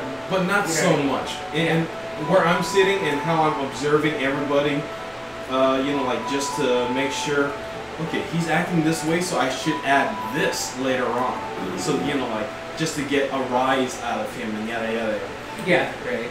One of my things though is that if I become more vocal, like okay, bossy and controlling is one thing, but there's I think that Seal would be able to do it with finesse, so that even though he was taking the lead and asking and or telling the others, hey, this needs to be done, it would come across as more of a firm suggestion that they would be more open to, and Right. That's what I meant by like he wouldn't come across as like a dick. yeah, one of those uptight, conceited things. No, it's got nothing to do with conceit. It's just in my opinion, in Seal's mind, it's all for the greater good. Yeah. Okay, so we actually started a new campaign. This is about like 6 episodes in. We started streaming and recording 4 episodes ago, but at the beginning it was 6 episodes starting. But before that, I had pretty much the same guys here, plus like 3 others in our first campaign, in which I did not like. I did not like one bit. I was trying to get back into Dungeons and Dragons. I asked a few guys if they wanted to be a part of my troop, and so I had these guys create characters, and you know, it started out okay for the first part, but then I start seeing flaws along the way, in which the group comp was weak. I mean, they could pretty much put power and crush anything in their way. However, the only problem is that there were no frontline attackers that'll defend the back support. In which, you know, like there were a lot of things missing. In which I had to create NPCs. One being a fighter by the name of Almon to become that fighter. And then he worked well in the first part. He pretty much took down a lot of the impending dangers that came running at the heroes. And then, for an adventure that I was hoping to take these guys into a dungeon, I created Kieran Knifeblade, a halfling thief, who was supposed to help these guys unlock doors. Unlock doors and traps inside the dungeon. Oh, Kiri was a thief? Yes. Yeah, that's why she stole from this guy, and that's why she made him mad. That's why he wanted to kill her. You're not supposed to piss off a sorcerer. Yeah, so there was a lot of things and players that really got me pretty angry about that campaign, in which to help with the whole taking damage thing, I gave Andrew Sorcerer a amulet or a ring that creates a temporary shield that gave him 20 plus HP in order to take on a little bit more damage than usual. And like all these other things, but I did not like how the characters were made in that adventure. And after playing with these guys and talking to them about what they're doing and why I wasn't really fully immersed in their characters and in the story, It's because our characters sucked. well, that Sly was awesome. that and behavioral issues that were on the table. On the table where we had a ranger that didn't know how to do ranger stuff. A guy that created a certain character but kept changing his story to better suit his actions. Because I actually let him play that character, despite the fact that I was like, Because the actions being made were out of context and out of flavor. well, that's because of his behavior, but his story keeps changing. And so he would, to compensate for that, he would change his personality. Right, He would say, no, I'm actually like this. No, I'm actually like that. right. So you can't really do that. Your brain isn't ever morphing. Okay. You evolve day by day, but it's not like an instantaneous, like, ooh, I'm a new guy now, I'm a new guy now, I'm a new guy now. You know what I mean? I mean, if you have multiple personalities, maybe. Okay, and when we went into the second campaign, I asked everybody, create a character that you never played in race and in class. The guy that we were talking about recreates a drow. I told him, don't play a race that you've played before. Wait, question. Is this the campaign that we're currently in? Yes. Or the one Yes. before that where we had a session and you were like, screw it, get rid of these guys? This is our new one. Okay. Yeah, this is our new one. Yeah, that other one was just a one-shot. Yeah. A one-shot and an experimentation That didn't about how well you guys are gonna be adapted to new situations. Right. The current campaign is running smoothly because you guys have played Dungeons and Dragons, and after knowing the basic rules and knowing what to do and what you actually like to do, I counseled you guys on what would be better for you as a player to make a character that'll best suit you. And yeah, the guy that we were talking about, he asked me, so what character should I play? And I flat out told him rogue. Play a rogue. And because the thing is, when I told him to play a rogue, I was not expecting him to recreate his old character. Yeah. So he chose a rogue and went with arcane trickster. And sometimes once you create a character, you can either go min-max and optimize them to the fullest of damage, or you will do something fun and create a character and give them utility spells and all these other stuff out of the sake of flavor for the character. But what I saw was that he was remaking his drow wizard from a drow rogue / arcane trickster. But ever since the second episode, he did not join us again. And some of the things I didn't like when playing any sort of Dungeons and Dragons are usually the players. It was his choice, by the way. It wasn't an ostracation. Right. He wasn't ostracized. Yeah, he didn't really like the rules or the harshness that we're trying to convey into the conversations that we had with him about his character. Didn't like to be told what to do. Yeah. Or not what to do, but told what he can't do. Because I've had rules lawyers, and and we have this player who doesn't like being told what to do. Yeah. He doesn't like authority of any sort. He just wants a place to basically chill and do whatever he wants. Mm-hmm. But we're trying to make an entertaining show, and we're trying to make a family, at least semi-family friendly show. And what he wants to do is going against the grain of that big time. Right. And so we're trying to get in everybody's minds and try to figure out how they could improve and, kind of shift into the idea of the show that we want. And he just wasn't having it at all. And just got too upset that we kept telling him, hey, this is not cool, blah, blah. So he vamoosed. Yeah. Okay, it's apparent that you guys like Dungeons and Dragons. What are some of the things that you don't like thus far in this experience? Jason? See. What I don't like is missing. This is my tax. I don't like that.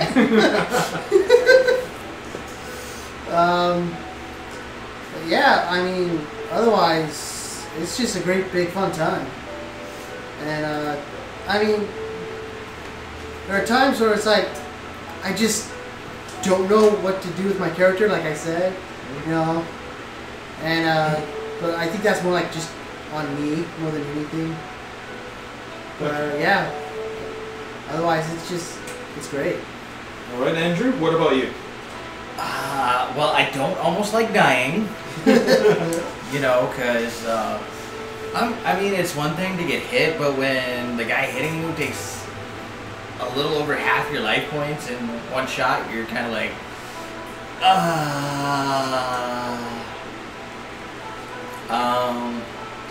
Oh, I don't like the number 1. Yeah, it's terrible. One is the lowest number that you'll ever roll. And one of the major things that I'm not liking is be honest. When there's certain players in the group having bad days, or they don't understand their character well enough. It stagnates the flow of the game, and we couldn't do as much as we would like to during that session. Okay, but the flow of the campaign has been pretty damn good as of late, right? Yeah. It's been awesome recently, but there's just those couple of times, you have those players who let the outside affect gameplay, and then it just stagnates, and you're like, can you just go?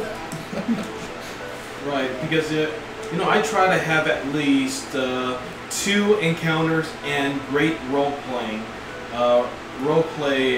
opportunities to happen.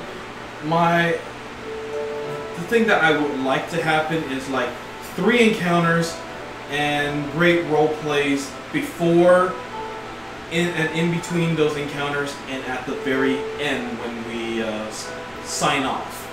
And we've been getting a lot of that lately, so it's been going well. Every session gets better. Yeah.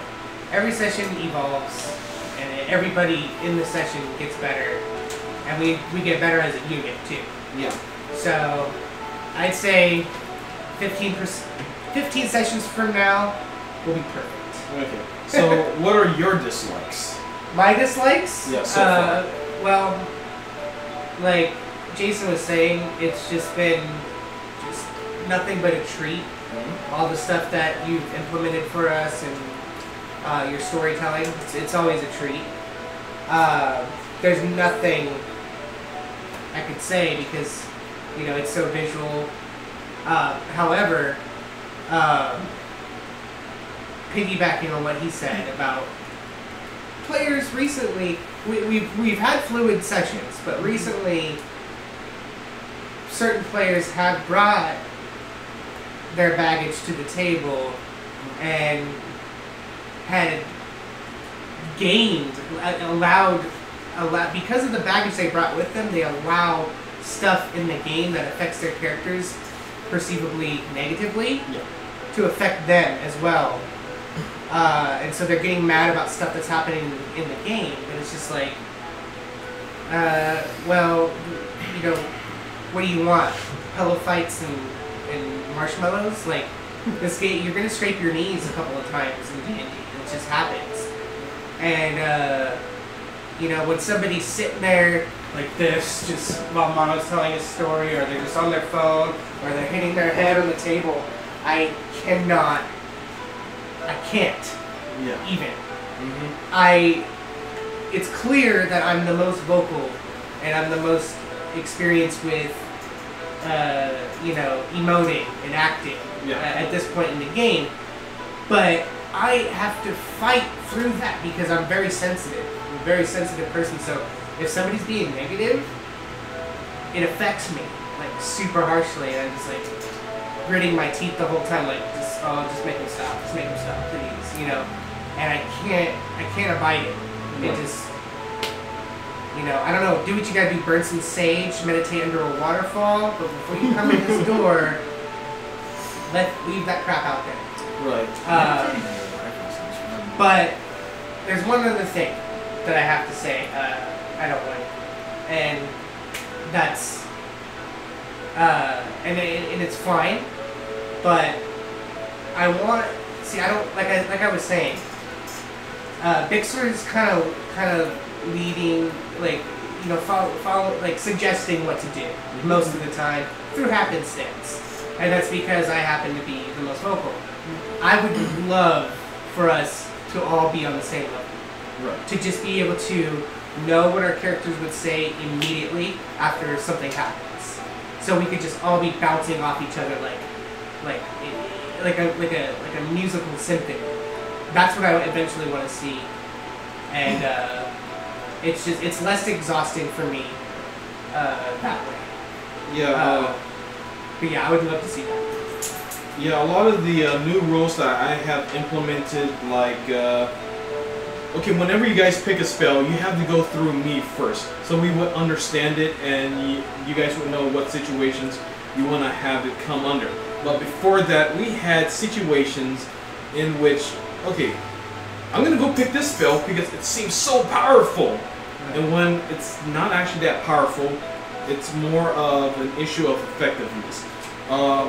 Like, the guy that played the Drow Wizard a while back, he picked something called Leomund's Tiny Hut, in which he thought that it instantaneously makes a barrier around you, but it actually needs about a minute for it to be casted. And, you know, like, I gave you guys too much credit into knowing your spells, in which I let you guys just do it. And then when I read it myself, I'm like, holy heck. By the way, just FYI, to iterate what a minute is in combat terms, is 6 turns. Or 10 turns. Because each turn is considered 6 seconds in that real-time event. Yeah. And you know, like, he makes Lemon's Tiny Hut, in which I'm like, wow, this is so boring. It's a very powerful spell that is up for about 8 hours. And the strategy that he wanted to do was step out, shoot, step back in. Yeah. It's like, okay, I had a bunch of orcs surround you guys, and I was hoping for a good fight, seeing that you guys had 2 NPCs there to help you take out the numbers. Just for the record, I wanted to fireball everything. Okay, but you weren't able to. Nope. Instead, we almost drowned in a river. Yep. Because the orc leader told the other orcs to bring dynamite, and just chuck the dynamite at the ground that you guys were on, which unfortunately for you guys was next to a raging river, in which you guys landslid into that river and down a waterfall. And from there you guys got captured, and from there you guys did not get any EXP because you guys did not fight. Oh, instead we almost died. I remembered I failed my roll to successfully grab onto a branch to try to get out of the river. I was like, ah, crap. And then later on, the same player chooses color spray, in which he rolls 6 d10s to have worth of damage, bro. In which it's not supposed to be damage. There's not even a spell check on that motherfucker. Just boom. Yeah. So he's like, okay, I deal this much damage. I'm like, what? You deal how much damage?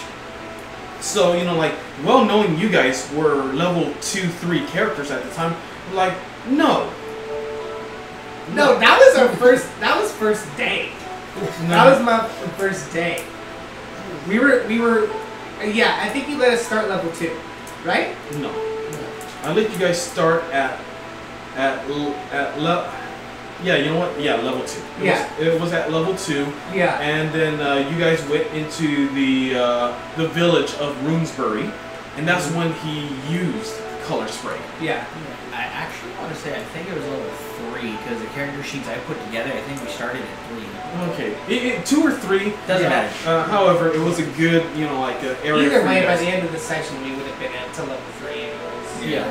So after he said that, well, it says I deal damage. No. You minus the numbers. It does not deal damage. It does not say you deal damage. But it says it minuses from the HP. Yeah, ineffectiveness, like say if there's if you roll like 30 off of these 6 d10s, how many soldiers or creatures that are in front of you, you would have to start minusing the HP in order for a number of them to take effect. Like say if there's like 4 creatures out on the field and you roll a 30, let's just say that the creatures have about 28, well not 28, about like 10 or 12 HP each. So you would have to minus all this guy's HP. The number starting from the least HP. Starting from the least HP, so he gets affected, but his HP does not go down. It just affects him. So you have 4 creatures out on the field, and let's take away about 30 for the number. So this guy's down because he's the least, and then the next one, he gets affected. The next one gets affected, but the other one, the number doesn't touch his HP entirely, so he's not affected and he's not blinded. And you know, like one of the arguments that we had was that, you know, like if their HP goes down and they take damage, how are they blinded? But I'm reading it right here, and it says it subtracts from their HP. And then, you know, like we got into a 2-3 minute argument about it, and yeah, I'm reading it and I'm like, no, it does not do damage. It doesn't even say deal damage. No, it says to establish who's blind, roll dice, subtract from their HP in that vicinity. Whoever is able to subtract their HP entirely until you get to the last number, that's who's blinded. Right. And you know, like not to be very suspicious of you guys, but I'm just doing it entirely out of the sake that we all should understand each and every spell. That once you guys pick spells, you have to go through me, so we can take a look at it, what you can or cannot do with the spell. And Leomund's Tiny Hut, Color Spray, and some other spells that were very iffy at the time, I'm like, no, this is taking too much of the gameplay time. So let's go have this done before or after the sessions. Yeah. I mean, as a simple to understand as 5th edition is, it's still very wordy. Yeah. And it's still a very brainy game, so you're gonna get misconceptions all the fucking time. Yeah. Even seasoned veterans will read something and go, "Oh wow, that's amazing," and it doesn't do what they're thinking. Right. And I had to go on forums, Facebook groups in order to actually get actual, rulings, how it's read and how it's worded and how it's intended. So, yeah, it's still something that I want to do, in which we have to understand before putting it in. Okay. But yeah, I still trust you guys, but sometimes that lingering doubt is still there. Yeah. Okay. So, as we're playing Dungeons and Dragons, sometimes we don't play on low sugar counts. We don't play with an empty stomach. What do you guys prefer? What do you guys prefer to eat or drink when you're at the gaming table, guys? Jason. Pizza and Mountain Dew. Right on. No, it's brominated vegetable.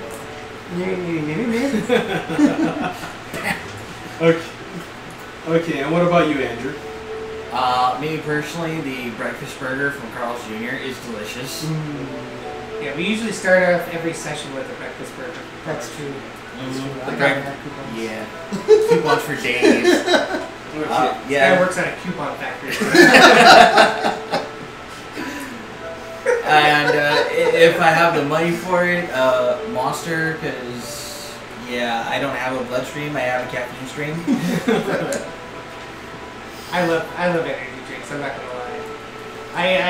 I avoid the sugary ones. I try to get sugar-free Red Bulls or what's another one I like? I like the organic Rockstar, but even that's loaded with too much sugars. Man, I'm just trying to avoid that nowadays because I like living. Because I mean, that's a good reason. Yeah. So yeah, sugar-free Red Bull is one of my go-tos if I can get it at the time. And I'm a big fan of cola.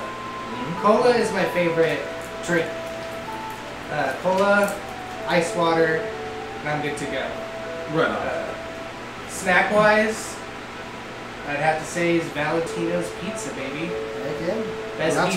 Best pizza in town, possibly Earth. I don't know.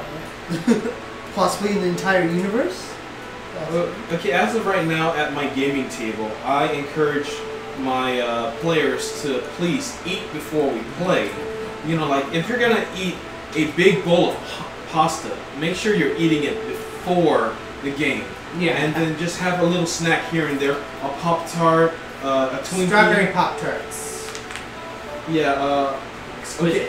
Anything small, but never eat something big at the table and placing it at the table because one, we don't have room. Two, Like barbecue chicken wings. yes, Yeah. Hey, yeah. If you ever want to sponsor us some food, though, we like Valentino's Pizza. Yes, We like sushi. We like burgers. Hook us up, please. Yeah. So I just encourage my players eat before we game or we start streaming, and just have a little snack here and there. The only thing I allow at the table is drinks. Drinks like Tiki poos. like a can of soda or a cup of water, whatever. Only takes a little bit of room, unlike a big plate of Chinese food combination express. But yeah. Okay, right now you guys are playing very, very interesting characters, eccentric characters. What are your 3 favorite class and race combinations that you've played or want to play one of these days? Let's see. Well, you already know I loved my Tiefling Bard. And I did like my half-orc monk. He was nice and strong. That was fun. And, I mean, that might have had something to do with the fact he was a dragonborn. No, orc, half orc. No. Yes, my monk was half orc. Yes, he was. He was. He was a Yeah, half-orc. yeah. The only dragonborn I thought you was said dragonborn. no. My bad.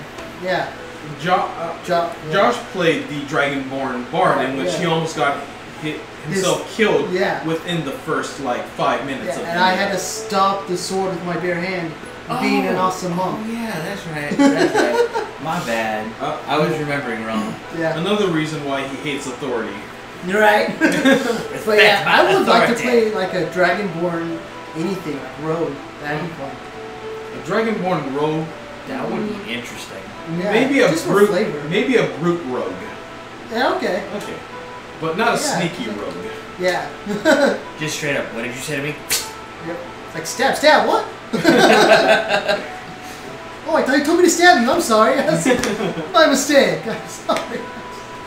I Okay, heard stab me multiple times. Like, right on. So you would like to play a Dragonborn of some sort? yeah, that'd be fun. Okay, and what about you, Andrew?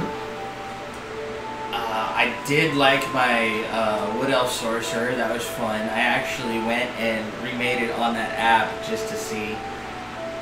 Loaded it up with spells and everything. Mm-hmm. Kind of nice. And much better stats than the first time around. Right. I really do like my Paladin. Even though he's human, I really do like my Paladin. I think it would be my... I want to play a Druid, I just don't know what race I would put with that, because a lot of people, oh, well, Elves and Druids, it's like a no-brainer. Okay, but that's... To me, that's kind of like generic, you know? Okay, everybody who plays a Druid is an Elf, you know, like... Mix it up. Maybe a Tiefling Druid or No. a Dwarven Druid would be interesting. Gnome druids are actually pretty Pretty common too, yeah. pretty common too when it comes to druid. But they seem to be very powerful too, especially with their stats. Yeah. Get a lot of racial. Or you do a halfling druid so you can reroll ones. Ooh, that would actually be interesting. Yeah, I wanna try out a Druid. Like, you know, we had one for that one shot thing and scrapped him because he was garbage. But yeah, it would be interesting to play a Druid again. Okay. And Ian, what about you? Well, like I said, I'm already kind of playing a race and class that I've always wanted to delve into. I've always wanted to play a little guy, or a little girl, whatever. I'm playing a rock gnome, so I'm already getting to fulfill that. Because I like alien things, I like exotic things. Don't get me wrong, one of these days I am going to play a human. And one of these days I am going to play an elf. I've played elves before, but only dark elves. Right. I've only played it as a drow. And I've played as a dwarf, and I loved it. But I've always wanted to be a really little guy. You know what I mean? Yeah. But one character that I've always wanted to play that I know will never happen, so I don't even know why I'm bringing it up, but I always wanted to be a sort of vampire. But they're too overpowered and they're unpredictable if you play them by the book. Right. But I would love to be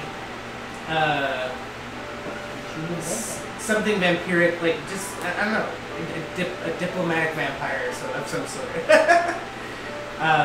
Also a shapeshifter. That's a race, right? Yeah, it's called the Doppelganger. Doppelganger. Yeah. It's pretty much there in 4th edition. Okay. Yeah. Yeah. That always interests me. Perfect would be a Doppelganger rogue, right? Or a thief. I've never played a rogue or a thief or anything like that. Another character I have in mind is a swashbuckler. Swashbucklers seem super fun. I'm pretty sure I could get like a very flamboyant kind of debonair character going on with that, Yeah. and just be really stylistic in my combat, really footloose and fancy free. I think you just want to say R. No. He's a swashbuckler, not pirate. Yeah. There's like a big difference. Yeah. You mentioned that you played a dark elf before. I remember him being Saul Volith. Yeah. Have you ever thought about maybe making him on the character sheet just to see how he looks like? Yeah. Yeah. I actually, well, no, I would love to do that. I haven't thought of it yet. Yeah. So, yeah, that would be great. I'm going to do that. I am going to do that soon. Especially since it's so easy to make characters now. You can make a character in 2 minutes. Yep. Kobe, come here. Okay. Come on, Kobe. Come on. Okay, as a DM, I make every character possible for you guys to encounter. There are a few times where I'm actually able to play a character, but because of how I feel about the game, sometimes the DM that we had really wasn't, ideal for my certain play style and how they narrate. But because I'm kind of that guy who says, "Oh, you're playing from a module." Yeah. Be a little bit more creative. The other guy that I had DM really enjoys player punishment. Yeah. I myself don't like player punishment so much. It's one of those things where it's like, okay, I feel like you're trying to kill us, and this is bringing you a lot of joy. There's definitely some sadistic masochism going on with it. Yeah. Okay, I myself have favored the Elven Ranger to be my favorite class and race above all else. But other than that, depending on the group, I'm very versatile in many of the characters and personalities that I can just bring to the table. Mm-hmm. As of right now, if I were to be in a game, I'm versatile at any class. But one of my favorite things to play right now are either a human or a halfling. Halflings and humans, they start off from a very low expectation point as to where monsters don't think twice about it because, oh, they're just regular, or this one's too small. But once you get a character going and they start off from ordinary to extraordinary, that's where I like to play. What I like. Zero to hero. Exactly. Yeah. Zero to hero, underdog status. And playing as Nilla, she's sort of OP in some aspect, but instead of making her more action oriented, I gave her spells in which fits her flavor as being a Snow Whitish kind of character when it comes to interactions with nature. Where's her dwarves at then? Right there, Frak Stonebeard. Okay. Hello. Hello. The name's Benoit. How are you today? Oh, I'm lovely. My favorite class is fighter. Mhm. You know that. Yeah. Because you can be so intuitive in anything you do with that class. You could be a brute. You could be a diplomat. Mm-hmm. You could be very hoity-toity. But the beauty of it is what you're able to do in combat. Because if you're a spellcaster, you really gotta think before you act. Right. And sometimes something happens right before your turn that changes everything you laid out. Because otherwise you're going to end up screwing the whole party. And, but when you're a fighter, all you have to worry about is who you're going to hit next and why. You know what I mean? So, like, You looked at me funny. it's like a real fight. If you've ever sparred with anybody, or if anybody's ever picked on you or tried to hit you or something, you know, there's a certain intuition that comes with it. You know, you gotta block, you gotta kick, whatever. The combat for a fighter and other melee classes, I assume, are very much like that, where you go with your intuition. It's like, you know, this guy's you're pummeling a guy. Your friend's about to be dropped down to 1 HP, so you just book it towards him and kick that guy in the head, etc., etc. You know what I mean? To me, that is the most fun combat-wise. Right. For me right now, the most fun I'm having is socializing with Bixler as a bard. Outside of combat, I would say bards are the funnest. Inside of combat, fighters are the funnest. Yeah. Anybody like to add? If we were gonna go that route, I would have to go with my personal favorite. Now, don't get me wrong, I like my Paladin because I can stack smites, and that is just one of the most fun things to do. But my personal favorite always has been magic users. I prefer the sorcerer class when it comes to the magic users that we have available in 5th edition. I think their range of spells is more versatile than most. You know, I like to fireball things. My sorcerer did have lightning bolt, so you had your lightning damage right there. Frost, poison. They're just versatile, and it can come across in some situations. It can be a lot more effective. Like fireball has a splash damage zone, so you can hit multiple enemies at once. Give your team, party, whatever you want to call them, a little bit of an advantage. You know, assuming you actually hit. Right. But yeah, I would have to go with, for me, magic users are the most fun. I prefer sorcerer. I would love to play him again, or play the one that I remade, which has better stats and a better spell selection than my last one. And a better player, right? That too. But I would have to agree with Ian on the fighter aspect, though. If you want in-your-face combat, fighters are definitely the most fun. For those who have been watching since our first episode, I was a fighter originally, and then 2 episodes in, Mono asked if I could switch classes to Paladin because it just fit my the style that I was going for better. Our Paladin was acting more like a gruff fighter, and our fighter was acting more like a Paladin. Yeah. So it just made sense. Yeah, so yeah, it made sense to switch. I mean, I loved playing with the fighter. It was pretty fun. But, I mean, between fighter and Paladin, I'm still going to have to go with Paladin because smiting people is fun. Yeah. It's another melee class, like I said. There's a little bit more to think about, though. Yeah.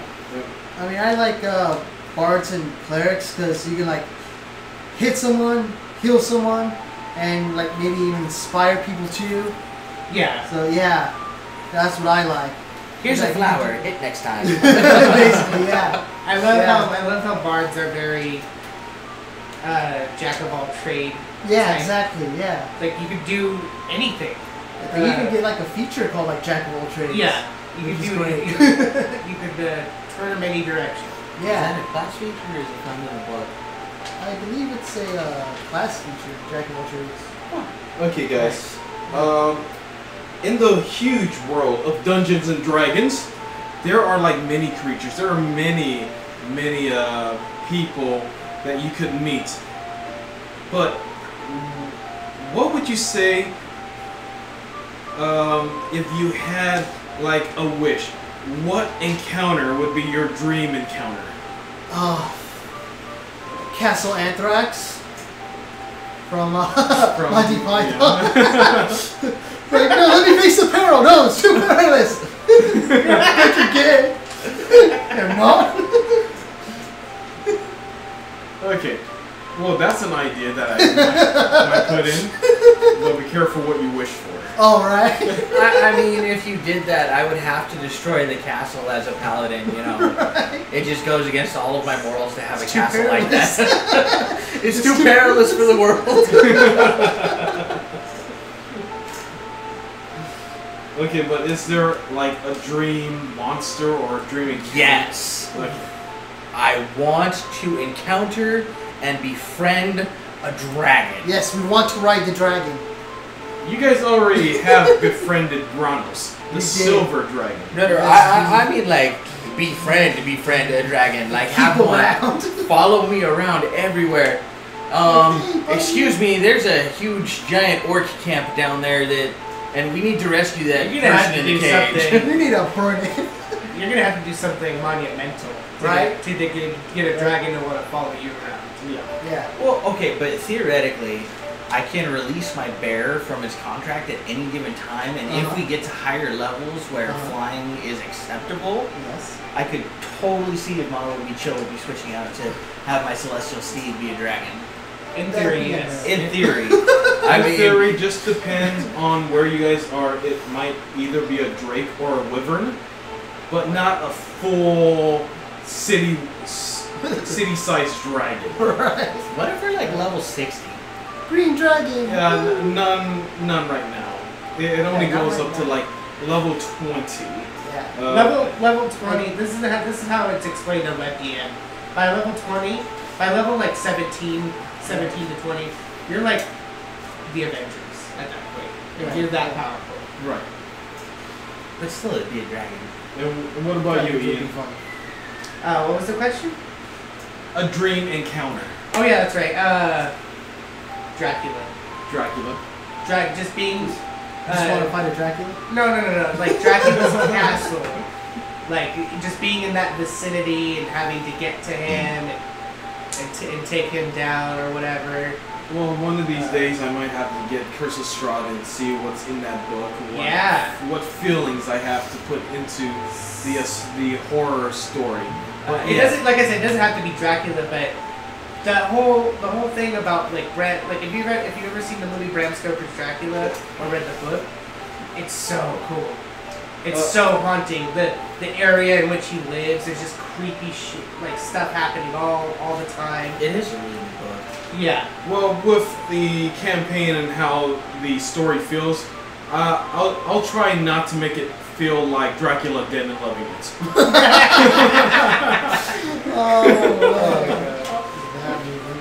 Because there'll be too much violence, gore, and blood.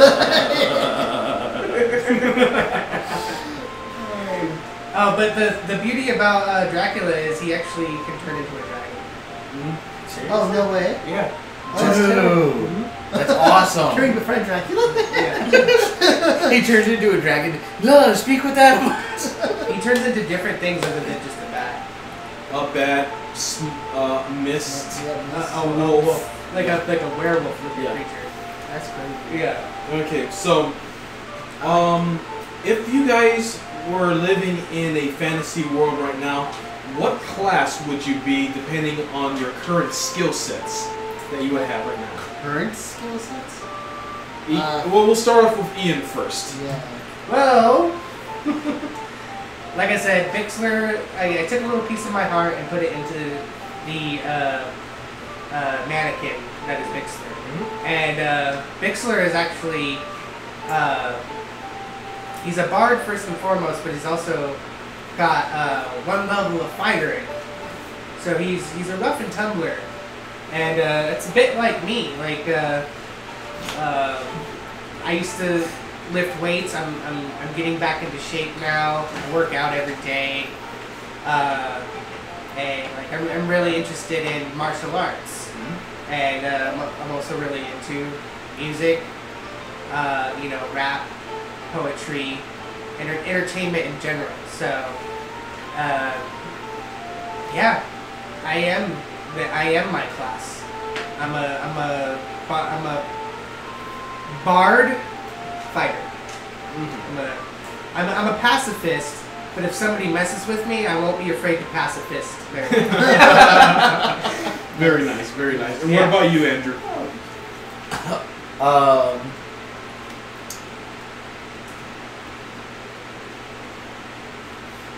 I'd probably be a sorcerer, magic user along those lines because, without meaning to sound boastful or conceited, Do it. Sound boastful. Who Oh, cares? Go for it. Okay, I view Safe myself space. as a very knowledgeable person. I have You're a cloistered scholar. pretty Money. much, like, one of my favorite lines is, I have an approximate knowledge of many things. And even though my attitude might emulate what a paladin would be, I'm just not paladin-y. Yeah, not quite. You could be a cleric. Oh. Yeah, you could be a cleric. No, he's a sorcerer. No, this is that's not what he said. Yeah, I would probably have to go with sorcerer just because I'm just always reading, learning new things, and I like setting stuff on fire. So as a sorcerer, it'd just be like, what'd you say? Fireball. Alright. So actually, I would consider that more of an invoker wizard. Yeah. Yeah. A wizard invoker. Because wizards are the more doesn't scholarly have to type, learn this you know what I way. mean? They're into... I'm sure sorcerers read books too, but wizards are like the scientists Yeah. of that world. Right. I'll take it. I'll be a wizard. You can just call me Merlin. There you go. Okay, what about you, Jason? I'd probably be a warlock because I'd have to make a deal with the demon in order to do anything.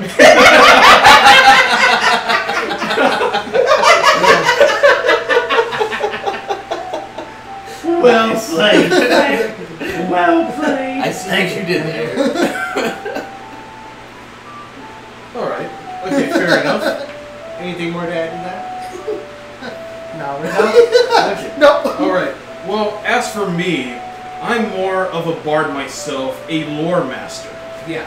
I like to go around telling stories and entertain with a good joke here and there. But if I were to be a bard, I would have to delve deeper into try and get more performance out of me. So I would probably take an illusionist trait in wizardry in order to create, like light spectacles and keep more, people coming to see my performance. So yeah, preferably a bard, but I do train in a little bit of archery and other combat here and there. So I'm a mixed bag. Well, you're an artist by trade, a drawing artist. Yes, right. Would bard be the closest thing to that, or is there something else that? Okay, there's something else, but that's painter in back then. But for a fantasy, Because there is no painter class, yeah, right? there is no painter. So it would have to be a bard. Yeah, Yeah. a bard, a lore master, Yeah. or a bard that's mixed in with an illusionist wizard. Yeah. Because I use creativity as my power. So if I'm able to create illusions in order to mystify people's sense of sight, then yeah, I would be a bard wizard. And that's pretty much it. So yeah, this has been a fun podcast, somewhat. I had a really good time. Yep. Yeah. I think honestly this was the perfect time and a really good idea to do this. Yeah. Because it's gonna allow people to more get to know us and get to know you and have a better understanding about what they see on the screen. Because we're still learning. We're not as entertaining as say Critical Role yet. Yeah. We're trying. We hope to one day get there. Yeah. But so if people watch this and then watch our show, maybe they'll enjoy it more. Right.